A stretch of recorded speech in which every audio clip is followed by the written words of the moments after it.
everyone. My name is Midnight Succubus, and I'm here to narrate some of the scariest stories I find on Reddit. The links to each individual post will be in the description box below. And if you enjoy listening, leave a like, comment, and subscribe. Something was haunting me when I was a kid. There was a time of my childhood where a lot of strange things happened to me. During that time, I used to have nightmares every night. Some of them were so disturbing that I woke up sweating and with my heart racing.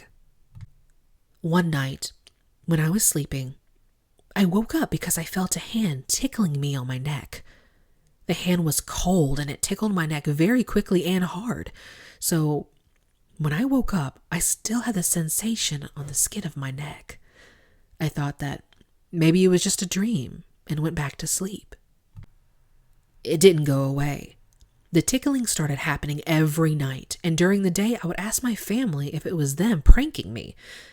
But none of them took me seriously, so it definitely wasn't them. A couple of days passed, and one night I realized I had left my jacket at my neighbor's house, which was across a little park in front of my house.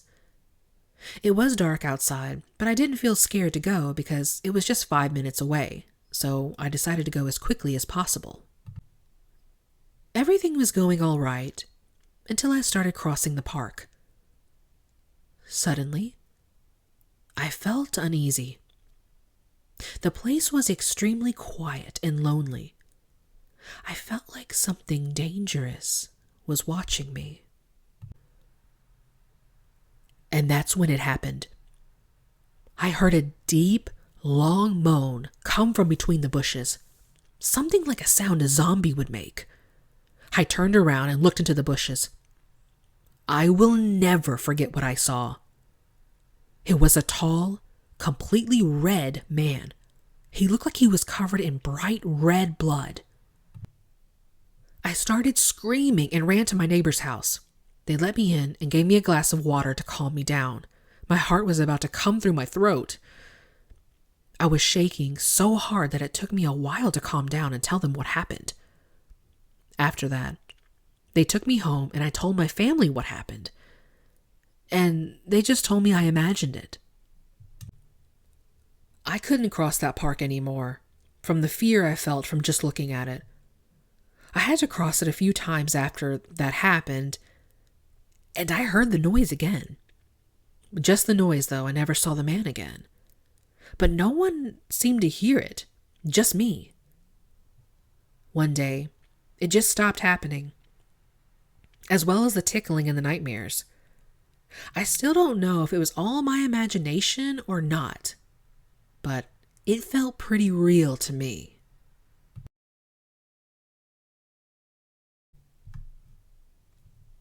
Skinwalker encounter. I was tree planting near Smithers, British Columbia, about an hour and a half into the mountains on dirt roads. I tried my best to just forget this incident even occurred, as I simply could not find a way to rationalize what happened. I don't care who believes me or not, by the way. But what happened is this. It was almost midnight, and I was trying to sleep in my tent. My tent was near a bunch of standing dead trees that would creak when the wind picked up. A very loud and distinct sound. Now, on this particular night, it was dead silent and still. I started to hear sticks cracking and steps being taken that slowly got closer over the course of about 15 minutes.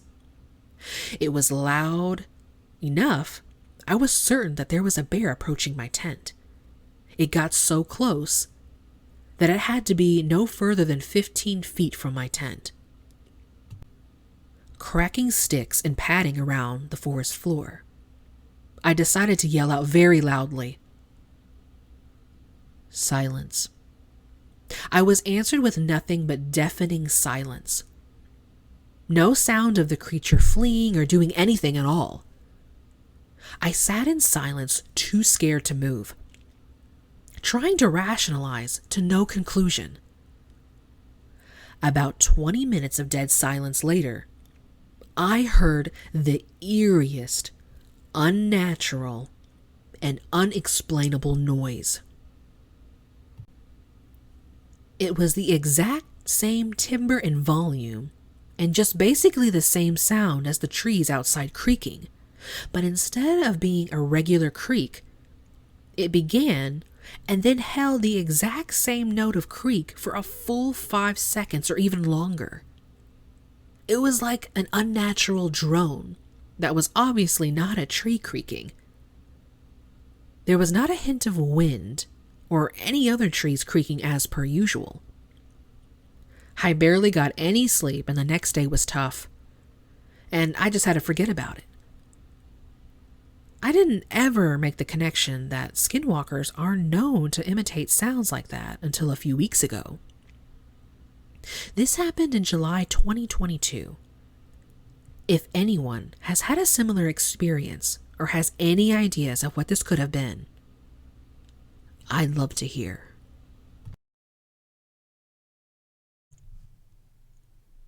I heard a creepy voice whisper "help" while walking alone in the woods at night. This was about 4 or 5 years ago, back when I lived with my mother in a shed on a farm surrounded by woodland. Our farmland was part of a larger piece of farmland that was split up and sold off, so we did have neighbors, though they were roughly half a kilometer away each. We loved that because of the privacy. It wasn't like there wasn't anyone I could go to if I needed help. That thought is what had me fearlessly walking alone at night between the hours of 7 and 8 p.m., sometimes fluctuating from earlier to later depending on the day. Sometimes I even went out on a walk at 2 a.m. in the morning because I was restless and I couldn't sleep. Looking back, this was incredibly stupid, and after this incident, I never walked after 6 p.m. ever again, always making sure there was at least some sunlight left when I set out. The route I always took was a road circuit. The first part was out in the open in front of all the other farms, including my own. If anything had happened, at least one person would have noticed, and reception was pretty good, so I would have been able to call someone. The second half, on the other hand, was concealed by about 200 meters of woods between the farms and the back road, stretching the full 2 kilometers at the back of the farm, and it was during that part of the walk when I had this creepy encounter. It was late at night. I can't remember what time exactly, but it was pitch black, with the exception of my torchlight. I was about to approach the turn in the loop that would bring me out into the open again when I heard it. "Help." It was this monotone voice that repeatedly asked for help. It didn't seem panicked in the least. I took my headphones out and turned my music off to make sure I was hearing correctly, but it didn't stop. "Help. Help." A very stupid part of me almost responded because for some reason my first instinct was, oh no, someone's in trouble, like a naive kid, even though I would have been like 16 or 17 at the time.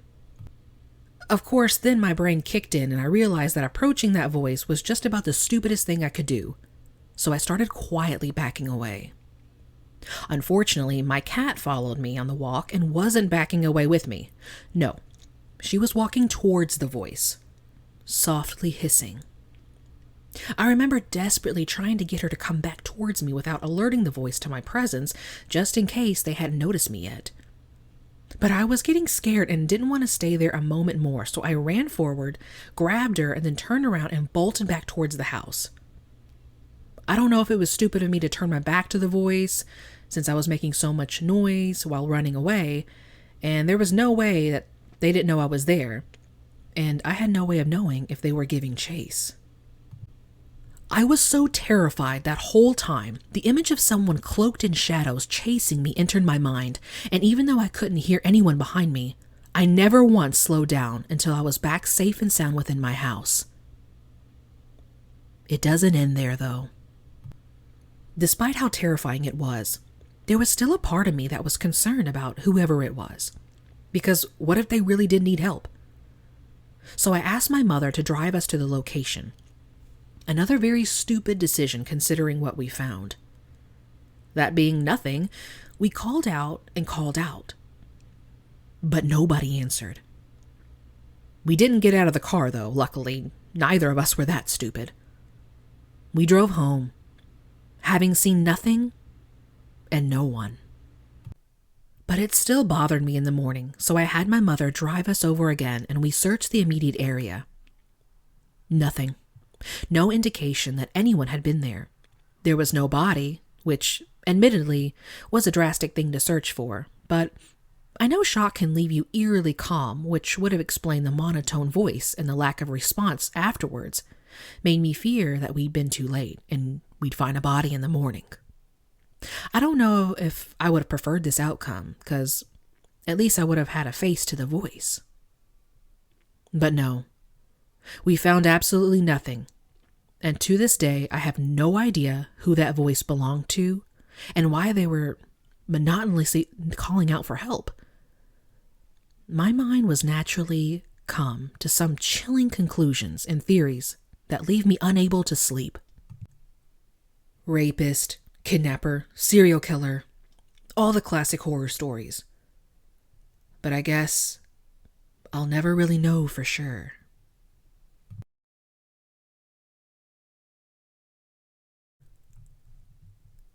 Me and my friends are using a Ouija board for the first time. It keeps asking people to leave the room. I'm using this post to chronicle the events of this evening, as they have been truly fascinating. Some quick backstory. The small section of the city that me and my friends live is generally known to be haunted. And even if you're not a believer in the supernatural, it's at least a bit eerie. I'm not going to dox myself by stating the location, but let's just say that creepy sightings and murders/deaths due to unexplainable circumstances are our bread and butter. For most people, this means you move away as soon as you can. For folks like me and my friends who absolutely love all things spine-chilling, it generally makes for a pretty good time. Our Halloween parties are awesome, and most of our drinking nights have some sort of spooky game interlaced into them. And if you have literally nothing to do on a Friday night with your friends, you can always go on a tour of some of our haunted locales. Graveyards, abandoned buildings, creepy forests, you name it. So, with that background established, let's cut back to tonight. Me and my closest 3 pals decided to try our hand at using a Ouija board. We were going to be normal and try the Ouija board in one of our family attics. Nah, too basic. We instead decided to trek up together to, what I kid you not, is an abandoned treehouse left in an elevated section of our city, surrounded by forest. What could go wrong, right?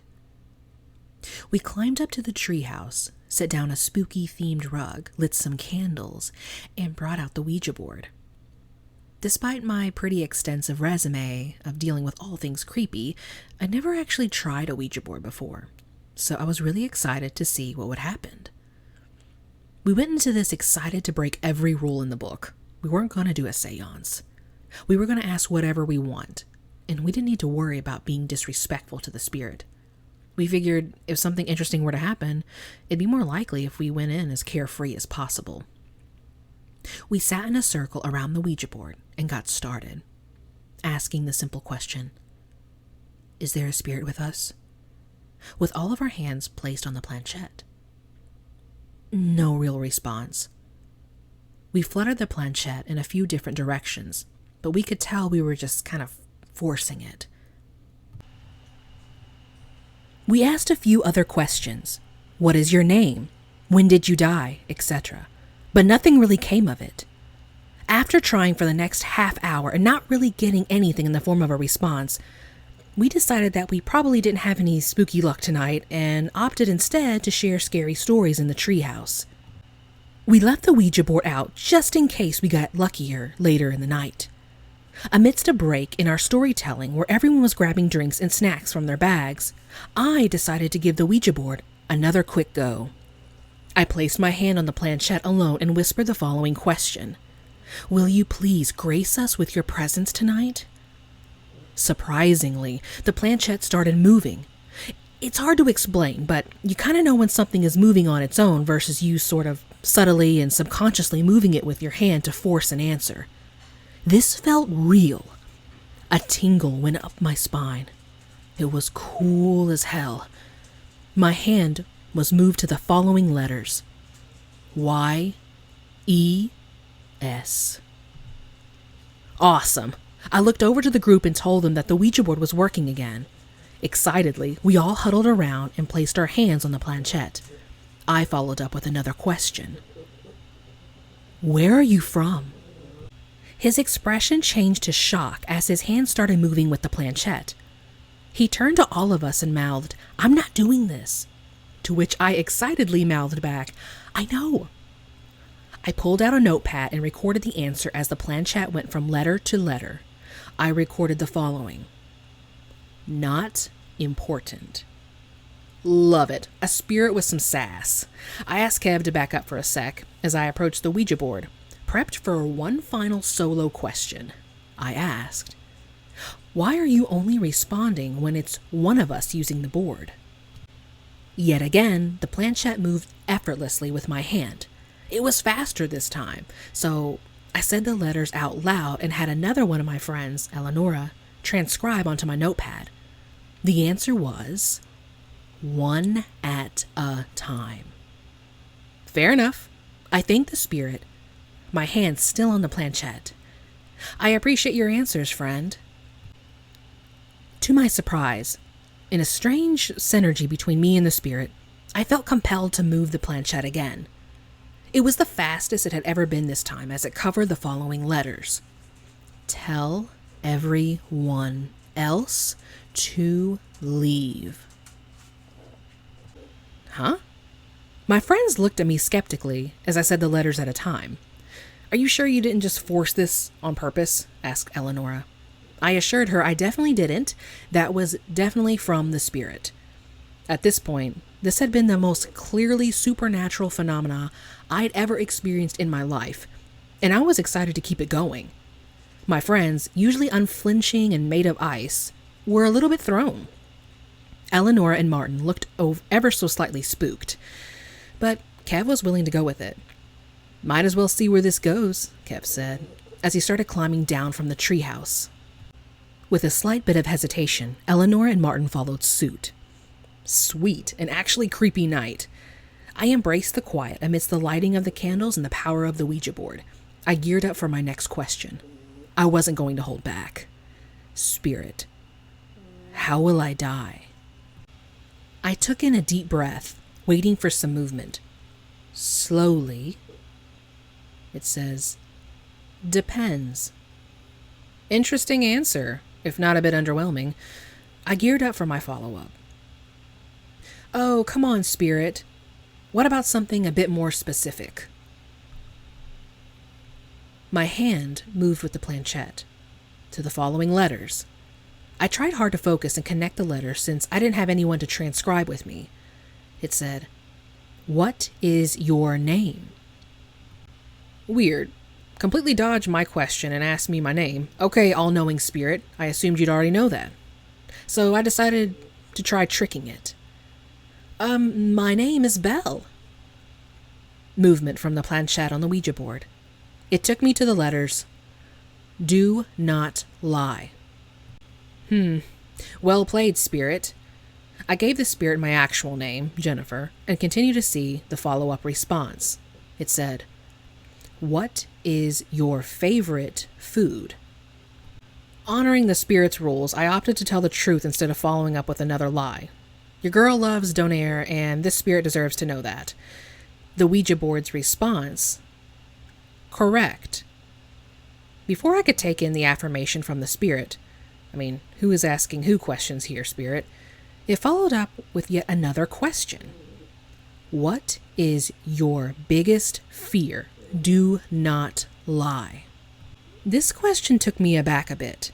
I wasn't really afraid of anything, or so I thought. So I struggled with it. It took me a few moments. I really thought of it. I kind of cringed at the answer, but it was my truth. Something horrible happening to my little brother. No movement from the Ouija board. Seconds turned into minutes as I kept my hand awkwardly placed on the planchette. Then, finally, It says, "Thank you. Send Eleonora." Well, I obliged. I thanked the spirit for its time and decided to climb down from the treehouse where my friends were waiting. I passed on the spirit's message and told Eleonora that it was her turn. Martin, Kev, and I spent what must have been 15 minutes standing outside the treehouse while Eleonora was up there. We'd pulled drinks out of our bags and were discussing my experience with the Ouija board so far. Both were incredibly surprised when I told them that the spirit was asking me questions. What kinds of questions? Generic stuff like my name, favorite food, etc., I answered. Weird. Both Kev and Martin seemed a bit thrown off by it, but I was excited. We looked up at the treehouse as we heard the sounds of someone climbing down. Eleonora had finished her session. She looked traumatized. "How was it?" I asked her. "Weird. All it did was ask me questions." "Questions like?" Kevin asked her. "My name, my favorite hobby, my biggest fear." That one took me a while to answer. Kev turned to me.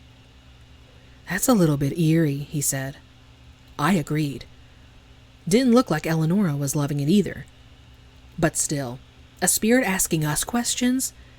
This had been one of the coolest, if not the coolest, paranormal experiences I'd ever experienced in my life. Eleonora turned to Martin. "It said you're up next." Martin's session seemed longer than the others. We stood outside, drinking, talking about the happenings so far, and pulling out the occasional snack. "That was a little bit traumatizing," said Eleonora. Kevin pointed to her, and then up to the treehouse. "Agreed. This is kind of messed up," he said. "Yeah, but that's the point," I responded.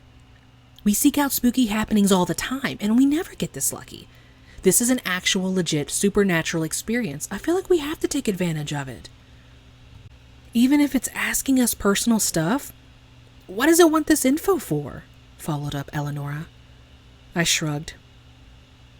While the biggest fear question was pretty weird, I didn't feel too worried that a spirit knew my favorite food or what my name is.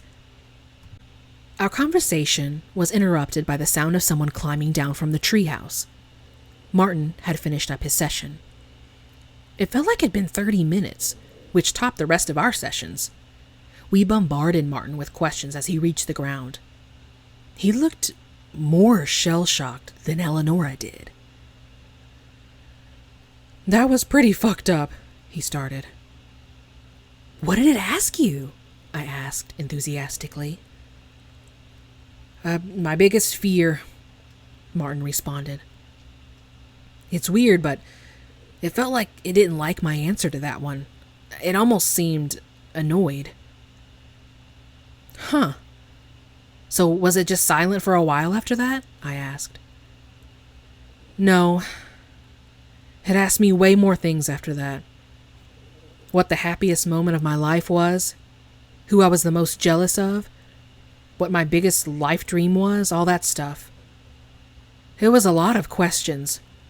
Then, finally, it just wrapped up with thank you, and that was that." Martin turned to Kevin. "You're up next." Kevin turned to all of us. "Here goes nothing." He sighed and started climbing up to the treehouse. We watched him make his way to the top. For the first time in the evening, I had a knot in my stomach. Only 5 minutes had passed since Kevin went up, but he was already climbing down. He was shaking his head as he made his way down the ladder into our group. "Fuck that," said Kevin. "What happened?" we asked him. He just shook his head. "That shit is dangerous. We need to get the fuck out of here ASAP." I'd never seen Kevin like this. He was uncharacteristically shook. "You have to tell us more. What did it ask you? What did it say?" But Kevin ignored all of our questions. He started packing up his bag. "You guys can play with fire if you want, but I'm out of here, and I suggest you guys come too," he said. I watched as Martin and Eleonora started packing up as well. "I had bad feelings throughout this whole thing. I think we should leave," said Martin. Guys, what the hell? Just because it's unsettling doesn't mean we have to pack up. We can just hang out up there and do something else, I said back. This doesn't feel right, said Eleonora. I watched them as they all took a few steps away from the treehouse and towards the forest. You coming? Asked Kevin. I stood my ground. Kevin just shook his head and started heading out his way. Suit yourself. I had no idea what could have possibly happened up there that would have shook him so much. He had already started walking as Martin and Eleonora pleaded with me to come with them. I said no. Begrudgingly, they all left. Now you're probably wondering, wasn't I scared? Especially now that I was alone? The answer was yes, but something in my soul told me that I was up next. I'd spent my whole life waiting for something that was truly supernatural to happen, and now it was right in front of me. With my fingers jittering, I climbed up to the treehouse as my friends departed. It took me a moment to pull together the bravery to put my hand on the planchette. The candles were still lit. The setting was just right. Finally, I spoke to the spirit again. Why are you asking us all these questions? Nothing for a few minutes. Then, my hand moved with the planchette, slower than usual. The answer? To confirm my suspicions. Confirm your suspicions of what? Movement from the planchette on the Ouija board spelled out. One of you is not who you say you are. What are you talking about? I heard blood-curdling shrieks coming from the forest outside the treehouse, like nothing I'd ever heard before. What the fuck? The planchette was moving on its own now. I watched it go from letter to letter. It said, "That is not Kevin. He is coming back for you. Run." And so I did. The small section of the city I live in is generally known to be haunted. I think I know why. And it's time for me to leave. I hope you enjoyed these scary stories from Reddit. I'd like to thank each and every Reddit user for allowing me to narrate their stories here on my channel. And again, if you enjoy listening, leave a like, comment, and subscribe for more. Thank you for listening, and see you next time.